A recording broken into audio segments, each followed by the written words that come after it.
নমস্কার, কেমন আছেন সবাই? ঘরকন্যার একটা ব্লগে আপনাদের সকলকে জানাই স্বাগত। শীতের এই হিমেল ছোঁয়ায় আপনাদেরকে জানাই অনেক ভালোবাসা। আজ সোমবার, ঘড়িতে এখন বাজছে সকাল 6:50। সকাল সকাল নিয়ে বসে পড়েছি চা। তো এখন তো সকালবেলা বেশ ঠান্ডা পড়েছে, হিমেল পরশ আমাদের গায়ে লাগছে। তো সকালবেলা একটু চা না হলে যেন হয় না। অনেকে আবার চা খেতে পছন্দ করেন না, কিন্তু যারা পছন্দ করেন না তাদের কথা আলাদা, কিন্তু যারা পছন্দ করে থাকেন তাদের কথা বলছি। তো এই ঠান্ডার সময় একটু চা পেলে, মানে চা দিয়ে সকালটা শুরু হলে কিন্তু মন্দ হয় না। চা ছাড়াও যে কোনো গরম পানীয় হতে পারে। আর আমাদের এমন একটা বদ অভ্যাস হয়ে গেছে, সকালবেলা চা মনটা করেই থাকে। চা খাওয়া তো অনেকক্ষণ আগে কমপ্লিট হয়ে গেছে, চলে এসেছি সবজি কাটার জন্য। আর আজকে সবজি বাজারের মধ্যে রয়েছে, এটাও কিন্তু আজকের দুপুরে যে সমস্ত রান্না বান্না হবে তার সঙ্গে থাকবে এই চালতার চাটনি হবে আজকে। সবজি টবজি কাটা কমপ্লিট হয়ে গেছে, রান্না বান্নাও শুরু হয়ে গেছে। এখন চলে এসেছি ছাদে। ঘড়িতে এখন বাজছে সকাল 9:10। ছাদের মধ্যে টবে যে শীতকালীন গাছগুলো রয়েছে সেই গাছগুলোতে এখন সারখোল দেওয়া হচ্ছে। সারখোল দেওয়া হচ্ছে মানে কোনো রাসায়নিক সার না, গরুর গোবর থেকে যে সার তৈরি হয় সেই সারগুলোই এখন নিয়ে আসা হয়েছে, আর এই গাছগুলোর মধ্যে এখন দিয়ে দিচ্ছে। অবশ্য এই কাজটা কিন্তু আমি করছি না, এটা করছে আমার বর।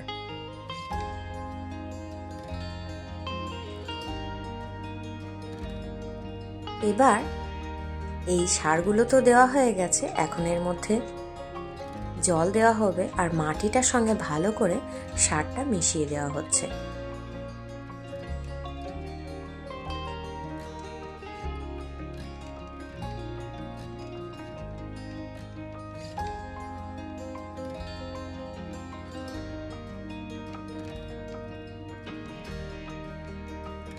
আর আমি এসেছিলাম ছাদে জামা কাপড় মেলতে। আমার জামা কাপড়ও মেলা হয়ে গেছে, এখন চলে যাব নিচে। জামা কাপড়গুলো মেলে দিয়ে নিচে চলে এসেছি। আর এখানে গতকাল বাজার থেকে কিনে নিয়ে এসেছিল এই যে বেশ বড় বড় সাইজের কমলা। আগের দিনেরও কয়েকটা ছিল কমলা। আর এখন ঠান্ডার সময় মানেই কিন্তু বাজারে এই ফলটারই সব থেকে কিন্তু আমদানি হয়।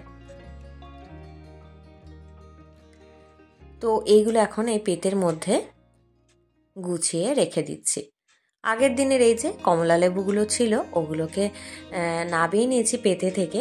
এই টাটকাগুলোকে আগে রেখে দিচ্ছি, তারপর আগের দিনে যে পুরনো কমলা লেবু ছিল সেগুলোকে উপরে রাখবো, প্রথমে রাখবো। তা না হলে আগে পরের খেয়াল থাকবে না আর নষ্ট হয়ে যাওয়ার সম্ভাবনা থাকবে।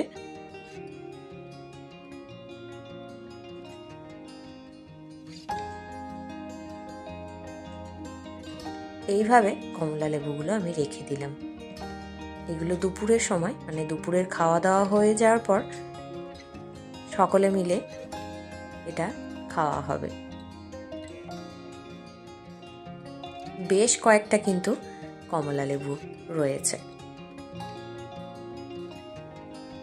এই অরেঞ্জ কালারের যেগুলো রয়েছে এগুলো দেখে মনে হচ্ছে যে বেশ মিষ্টি স্বাদের হবে, তার কারণ এই খোসাগুলো কিন্তু খুব সহজে ছাড়িয়ে যায়। আমার মনে হয় যে কমলা লেবুর খোসাগুলো খুব সহজেই ছাড়িয়ে যায় সেইগুলো সাধারণত মিষ্টি হয়েই থাকে। আর যে লেবুগুলো ছোট ছোট সাইজের হয়, কমলা লেবুগুলো যেগুলো ছাড়াতে চায় না খোসাটা, সেটা কিন্তু একটু টক স্বাদের হয়, টক মিষ্টি স্বাদের হয় বলে আমার মনে হয়। জানি না আপনাদেরও এরকম মানে ভাবনা চিন্তা আছে কিনা, বা আমি ঠিক বুঝতে পেরেছি কিনা। আর সাথে রয়েছে এখানে আমলকি। এই আমলকিগুলোও এখন একটা পাত্রের মধ্যে রেখে দেব। এই আমলকির কালারটা কিন্তু খুব সুন্দর, বেশ ফ্রেশ লাগছে। আগের দিনের আমলকির কালারটা কিন্তু এতও ভালো ছিল না, আর গায়ের মধ্যে একটু ছোপ ছোপ দাগ বেশি ছিল, এটাতে একটু কম রয়েছে। এখন এই আমলকিগুলো আমি গুছিয়ে রেখে দেব, আর পরে সময় সুযোগ করে এই আমলকিগুলো পাতলা পাতলা স্লাইস করে কেটে একটা পাত্রের মধ্যে রোদ্দুরে দেব, রোদ্দুরে দিয়ে শুকিয়ে নেব। প্রত্যেক বছরই কিন্তু এই সিজনটায় যখন আমলকি পাওয়া যায়, আমি কিন্তু পাতলা স্লাইস করে কেটে রোদ্দুরে দিয়ে শুকিয়ে রেখে দিই। চুলেও ব্যবহার করে থাকি, আর খাবার পর এটা খাওয়া হয়ে থাকে, কেননা হজমে বা খাবার পরিপাক করতে কিন্তু বেশ সহায়ক এটা। তো এই আমলকিগুলো আর কমলাগুলো আমি এভাবে রেখে দিলাম, ওই প্যাকেটের মধ্যে থাকলে কিন্তু নষ্ট হয়ে যেতে পারে, তো সেই জন্য।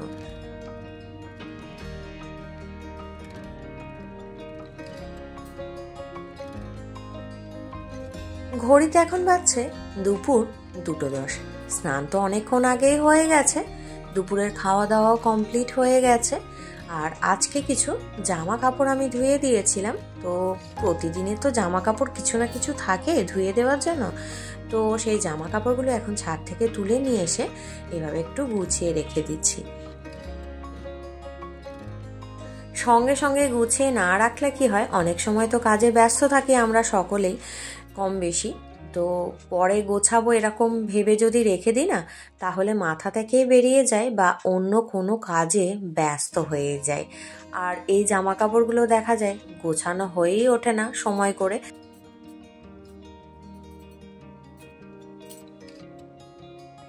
এখনও বেশ কিছু জামা কাপড় ছাদের রোদ্দুরের মধ্যে রয়েছে, যেহেতু এখন শীতকাল বেশ ঠান্ডা পড়ে গেছে, তো মোটা মোটা জামা কাপড়গুলো এখন ছাদের মধ্যে রয়েছে। এখনও তো ঘন্টাখানিক রোদ পাবে, তো তার মধ্যে অলমোস্ট শুকিয়ে যাবে। তো এইগুলো শুকিয়ে গেছে, এগুলোকে তুলে নিয়ে এসে গুছিয়ে নিচ্ছি, তারপর বাকিগুলোকে পরে বিকালের দিকে ছাদ থেকে তুলে নিয়ে আসবো। শীতকাল মানে কিন্তু অনেক কিছু জামা কাপড় আমাদের পরিধান করতে হয়, সোয়েটার, চাদর, মোজা, মাফলার সমস্ত কিছুই।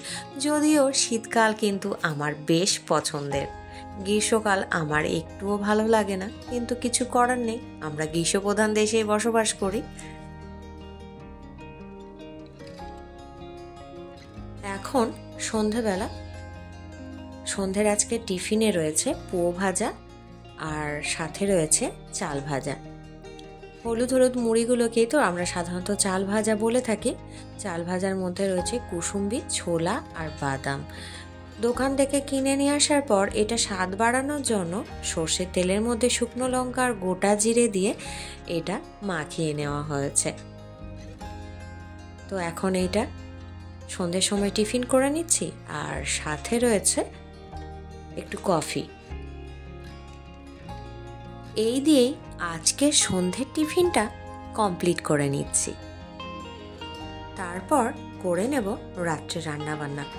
রাত্রে রান্নাবান্নার আজকে মেনুতে রয়েছে ভাত, রুটি, দু রকমই আছে, তার কারণ সবাই তো সব কিছু খাবার খেতে পছন্দ করেন না। তো এখন এখানে বেশ কিছুটা মাখা সন্দেশ আছে, এই সন্দেশটা এখন এইভাবে নিয়ে নিলাম, আর রুটি তো হয়েইছে, আর সাথে রয়েছে আলুর দম। তো এই হচ্ছে আজকে রাত্রের আমাদের খাবারের পদ।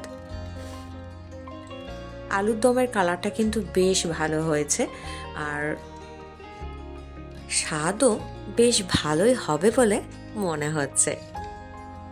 তো এই দিয়ে আজকের ডিনারটা কমপ্লিট করে নেব। আর আজকের ভিডিওটা এই পর্যন্তই। কেমন লাগলো কমেন্ট করে জানাবেন, ভালো লাগলে অবশ্যই একটা লাইক করে দেবেন, আর আমার পাশে থেকে যাবেন। দেখা হবে আগামী পর্বে। নমস্কার।